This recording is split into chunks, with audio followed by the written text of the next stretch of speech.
పేదలకు ఇంటింటికే పోయి మరి రేషన్ బియ్యం ఇచ్చే కార్యాన్ని ఏపీ సర్కార్ ప్రతి నెల బ్రహ్మాండంగా నడిపిస్తున్న ముచ్చట అందరికీ తెలిసిందే. కాకుంటే గీడొక రేషన్ డీలర్ బియ్యం ఇచ్చినట్టే చేసి ఏం చేస్తున్నాడో చూడుండి.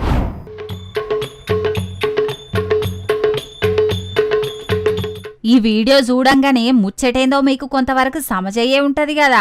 శ్రీకాకుళం జిల్లా టెక్కలి నియోజకవర్గంలో ఉన్న రాయవలస ఊళ్ళే ముచ్చటిది. పేదలకి ఇంటింటికచ్చి పోసే రేషన్ బియ్యాన్ని సర్కారిచ్చిన కాంటతోని కాకుండా రేషన్ డీలర్ వేరే కాంటతోని జోకుతున్నాడట. మీదికేంచి ఇట్లా కాంటకు 1/2 కిలో బాటును అయస్కాంతంతోనే అతకబెట్టి జనాలను మోసం చేస్తున్నాడట. ఒక్కొక్కరికి సుమారు 3/4 కిలో బియ్యం దాకా తక్కువ వస్తున్నాడట.